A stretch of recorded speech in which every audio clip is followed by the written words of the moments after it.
तुम्हाला पण गणिताची भीती वाटते का? की असं वाटतं की फिजिक्स आणि केमिस्ट्रीच्या जोरावर आपण सीईटी फोडून काढू? जर तुमचा प्लॅन असा असेल तर तो आत्ताच बदला. कारण आज मी तुम्हाला गणिताची अशी एक स्ट्रॅटेजी सांगणार आहे, जी तुम्हाला सीईटीमध्ये थेट 99% पार घेऊन जाईल. त्यामुळे हा व्हिडिओ न स्किप करता शेवटपर्यंत नक्की पहा. नमस्कार विद्यार्थी मित्रांनो, मी आदित्य सर तुमचं स्वागत करतो टेस्टवायझर या आपल्या यूट्यूब चॅनलवर. गणिताची प्रॅक्टिस एकदम परफेक्ट करायची असेल तर एक भारी गोष्ट आधीच सांगून ठेवतो. टेस्टवायझर.com वर आम्ही तुमच्यासाठी MHT CETच्या एकदम कडक आणि फ्री मॉक टेस्ट्स उपलब्ध करून दिले आहेत. होय, सध्या या सगळ्या टेस्ट्स पूर्णपणे फ्री आहेत. त्यामुळे पैशांची काळजी सोडा आणि डिस्क्रिप्शनमध्ये दिलेल्या लिंकवर जाऊन जास्तीत जास्त टेस्ट्स द्या आणि तुमचा स्कोर चेक करा. मित्रांनो, सीईटीमध्ये मॅथ्स हा एक गेम चेंजर किंवा डिसायडर सब्जेक्ट आहे.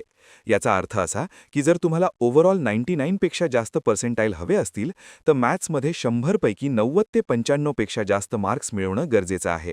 त्यामुळे दिवसातल्या तुमच्या एकूण अभ्यासाच्या वेळेपैकी साधारण 66% वेळ फक्त गणिताला दिला पाहिजे.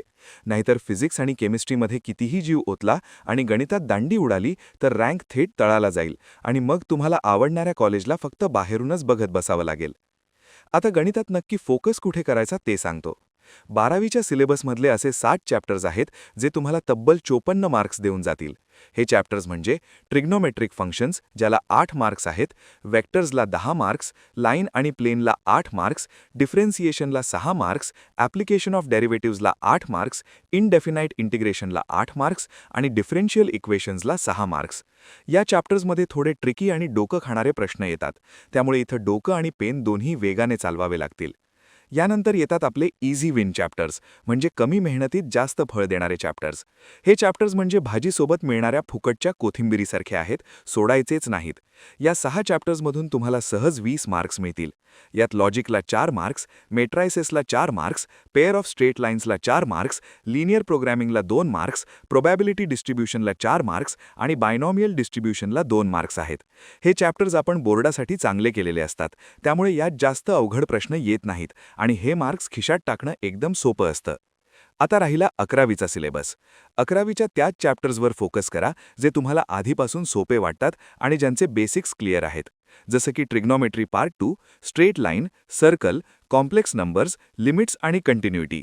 जर तुमच्याकडे वेळ कमी असेल तर कोनेक्स, प्रोबॅबिलिटी किंवा परम्युटेशन आणि कॉम्बिनेशनसारखे डोकं हँग करणारे चॅप्टर्स सोडून दिले तरी चालतील, कारण या चॅप्टर्सवर फक्त 1 किंवा 2 मार्कांचे प्रश्न येतात आणि एका मार्कासाठी 10 तास डोकं फोडण्यात काहीच शहाणपण नाही.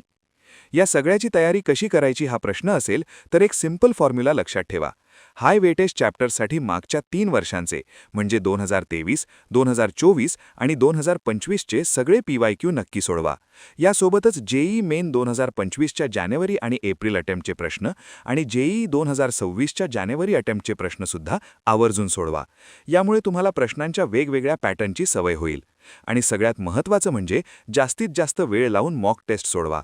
त्यासाठी टेस्टवायझर.com तर आहेच, लिंक खाली डिस्क्रिप्शनमध्ये दिली आहे. तर मित्रांनो, ही होती गणिताची मास्टर स्ट्रॅटेजी. व्हिडिओ आवडला असेल तर लाईक करा, आपल्या मित्रांसोबत शेअर करा आणि चॅनलला सबस्क्राईब करायला अजिबात विसरू नका.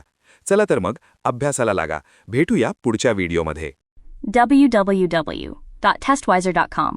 Testwiser is a digital learning platform designed for students to prepare for board and competitive exams, offering chapter-wise tests and full-length mock tests.